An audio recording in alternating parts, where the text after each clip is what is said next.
সেই কারণটা পর্যন্ত এখনো পর্যন্ত আমার বোধগম্য হচ্ছে না যে কেন আমার বাড়িতে এই যে ডিম মারলো আর পাথর যেগুলো রেলের যে পাথরগুলো হয় সেই গ্যানাইট পাথর দিয়ে মারলো কাছের জানলা, যেই ঘরটা আমার মেজো ভাসুর থাকে সেই কাছের জানলা ভেঙে দিল, পুরো তছনছ করে দিল।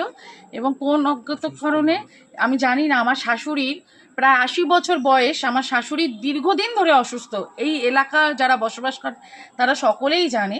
সেই অসুস্থ শাশুড়িও সেই সময় ঘটনাচক্রে ওই ঘরেও ছিল, কিন্তু 2 মিনিটের জন্য বাথরুমে গেছে বলে আমার শাশুড়ি হয়তো কিছু হয়নি। যদি বাথরুম যদি না যেত আমার শাশুড়ি হয়তো, আমরা বলতে খারাপ লাগছে, আমি বলতে হচ্ছে, হয়তো মৃতদেহ বের করতে হতো। আমার যেভাবে পাথরগুলো ছুঁড়ে মেরেছে, আপনি আমার ঘরে গেলেও দেখেছেন নিশ্চয়ই, ঘর থেকে ছবিও তুলে এসছেন যেভাবে পাথর। আমার শাশুড়ি জাস্ট টয়লেটে গেছে, যদি শাশুড়ি টয়লেটে না যেত তাহলে আমার শাশুড়ি আজকে ঘর থেকে মৃতদেহ বেরোতে হয়। কাচের টুকরো, টয়লেট, এই পাথরে ছড়াছড়ি, এ কী অসভ্যতা আমি হচ্ছে আমি এটা বুঝতে পারছি না, কোন কারণে হচ্ছে সেটাও জানি না।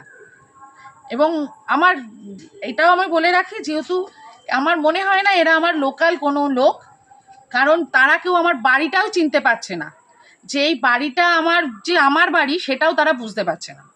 সুতরাং এটা এলাকার প্রত্যক্ষদর্শীরাও তারাও বলছে যে 3-4 জন ছেলে একসাথে দল দুবার করে আসলো, বড়জোর 10 জন হবে, কিন্তু তারা বলছে এটাই কি বাড়ি, এটা বাড়ি, এটা বাড়ি, এরকম বলছিল। তাই তো আমার মনে হয়েছে যে তারা লোকালও না, তারা আমার বাড়িটাও ঠিকমতো চেনে না। আপনি তো একজন কাউন্সিলর, তারা আপনার বাড়িতে কেন মারলো? সেই কারণটাই তো বুঝতে পারছি না যে কেন এটা করলো। লোকাল লোক, তাদের যদি কোনো অভিযোগ থাকতো সেটাও তো একটা অন্য কথা, বলা যেত, ভাবা যেত, কিন্তু লোকাল লোকের কোনো সমস্যা নেই বা লোকাল লোকের কিছু নেই, এটা বহিরাগতরা করেছে। এটা কোন কিসের মানে বহিরাগতদের দিয়ে কি খেলার বা কিছু, আমি এটা তো কিছুই বুঝতে পারছি না, আমি নিজেই বুঝতে পারছি না আপনাদেরকে কি জানাবো।